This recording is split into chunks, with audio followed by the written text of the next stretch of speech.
കർത്താവായ യേശുക്രിസ്തുവിന്റെ ധന്യമുള്ള നാമത്തിൽ ഈ ഫ്രൈഡേ മന്ന ശുശ്രൂഷയിലേക്ക് കടന്നു വന്നിരിക്കുന്ന എന്റെ മാന്യ ശ്രോതാക്കൾക്ക് ഒരു പ്രാവശ്യം കൂടെ എന്റെ ഹൃദയംഗമായ സ്നേഹവന്ദനങ്ങളെ അറിയിക്കുന്നു. വീണ്ടും നമുക്ക് ഒരുമിച്ച് ദൈവസന്നിധിയിലായിരിക്കുവാൻ ദൈവം ഒരുക്കി തന്ന ധന്യമായ നിമിഷങ്ങളെ ഓർത്തുകൊണ്ട് ദൈവത്തെ നമുക്ക് മഹത്വപ്പെടുത്താം.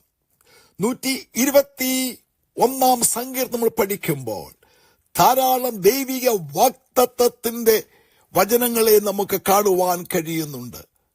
നമ്മുടെ ഗമനത്തെയും ആഗമനത്തെയും സ്ഥിരമാക്കി ഓരോ ദിവസവും നമ്മെ നടത്തുന്ന ദൈവത്തിന്റെ പരിപാലനങ്ങളെ ഓർത്തുകൊണ്ട് ദൈവത്തെ നമുക്ക് മഹത്വപ്പെടുത്താം.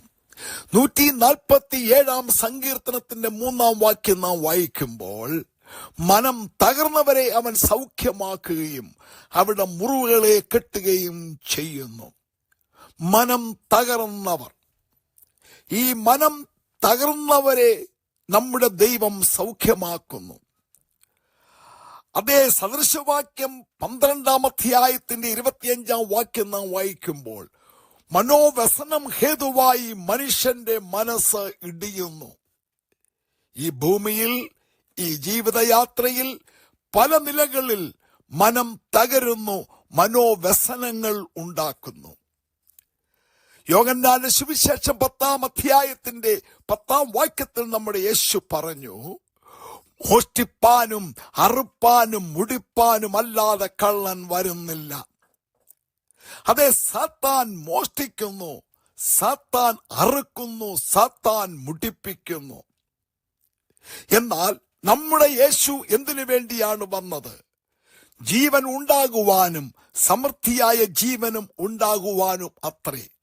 സാത്താൻ തകർത്തതിനെ, സാത്താൻ ഇല്ലായ്മ ചെയ്യുന്നതിനെ, സാത്താൻ മുറിവേൽപ്പിച്ച ജീവിതങ്ങളെ, അവരുടെ മുറിവുകളെ കെട്ടുവാൻ, മരണത്തിന്റെ അവസ്ഥയിലേക്ക് നീങ്ങുന്ന ജീവിതങ്ങൾക്ക് ജീവൻ കൊടുക്കുവാൻ അത്രേ നമ്മുടെ യേശു വന്നത്.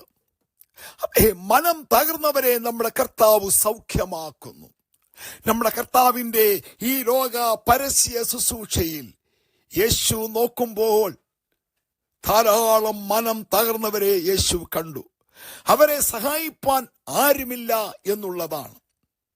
കുഷ്ഠരോഗം പിടിച്ച് മനം തകർന്നവർ, അതുപോലെ പല രോഗങ്ങളാൽ മനം തകർന്നവർ, അന്ധതയും ബാധിതതയും ഉണ്ടായി മനം തകർന്ന അനേകരെ യേശു കണ്ടു. എന്നാൽ യേശുവിന്റെ അടുക്കൽ വന്നവർക്ക്, ദാവീദ് പുത്ര മനസ്സലിയണമേ എന്ന് പറഞ്ഞു വന്നവർക്ക്, യേശുവേ ഞങ്ങളോട് മനസ്സലിയണമേ എന്ന് പറഞ്ഞുകൊണ്ട് യേശുവിന്റെ അടുക്കലേക്ക് വന്നവർക്ക് കർത്താവരെ സൗഖ്യമാക്കി അവരുടെ മുറിവുകളെ കെട്ടി നമുക്ക് കാണുവാൻ കഴിയുന്നുണ്ട്. എന്നെ കേൾക്കുന്ന പ്രിയരെ, നമ്മുടെയൊക്കെ ജീവിതത്തിൽ ഓരോ മുറിവുകളുണ്ട്. അതൊരു പക്ഷെങ്കിൽ പല വാക്കുകൾ കൂടെ ആയിരിക്കാം, പലരുടെയും ദോഷപ്രവൃത്തികൾ കൂടെ ആയിരിക്കാം. പല മുറിവുകൾ നമ്മുടെ ജീവിതത്തിലുണ്ട്. എന്നാൽ ലോകം ഈ മുറിവുകൾക്ക് മുറിവ് കൂട്ടുക മാത്രമേ ഉള്ളൂ. ലോകത്തിന് ഈ മുറിവിനെ സൗഖ്യമാക്കുവാൻ കഴിയയില്ല എന്നുള്ളതാണ്.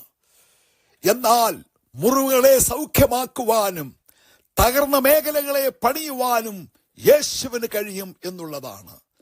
നിന്റെ ജീവിതത്തിന്റെ തകർന്ന മേഖലകൾ, നിന്റെ ഹൃദയത്തിൽ ഏറ്റിരിക്കുന്ന ആഴമേറിയ മുറിവുകളുമായി യേശു കർത്താവിന്റെ അടുക്കലേക്ക് ചെന്നാൽ അവൻ നിന്റെ മുറിവുകളെ കെട്ടുവാനും നിന്റെ തകർന്ന മേഖലകളെ പണിയുവാനും യേശു വിശ്വസ്തനാണ്.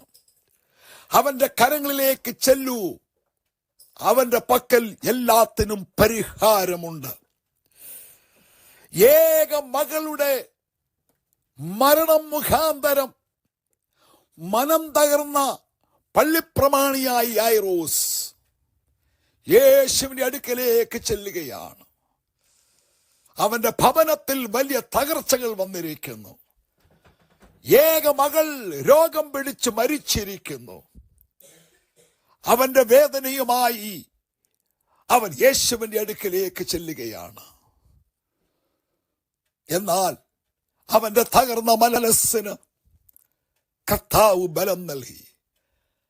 അവനോട് പറയുകയാണ്, വിശ്വസിക്കുക മാത്രം ചെയ്യുക, എന്നാൽ അവൾ രക്ഷപ്പെടുമെന്ന് പറഞ്ഞു. അവന്റെ പിന്നാലെ വിശ്വസിച്ചവന്റെ പിന്നാലെ മനം തകർന്നവനോടുകൂടെ യേശു അവന്റെ ഭവനത്തിൽ പോയി.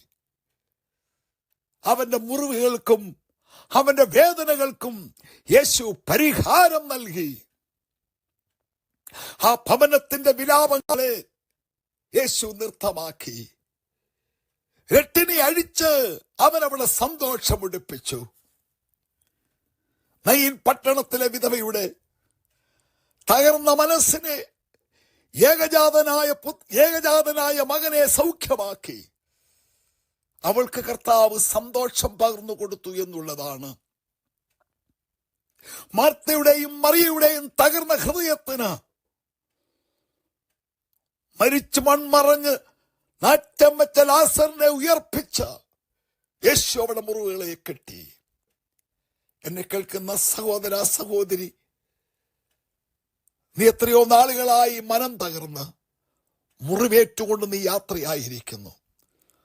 നിന്റെ ജീവിതത്തിന്റെ മുറിവുകളെ പരിഹരിക്കുവാൻ യേശുവിന് കഴിയും എന്നുള്ളതാണ്. അവൻ മുറിവിനെ കെട്ടുന്നവനാണ്. അവന്റെ കൈ സൗഖ്യമാക്കുന്ന കൈയാണ്. അവന്റെ കരങ്ങളിലേക്ക് സമ്പൂർണമായി ഏൽപ്പിച്ചു കൊടുക്കൂ.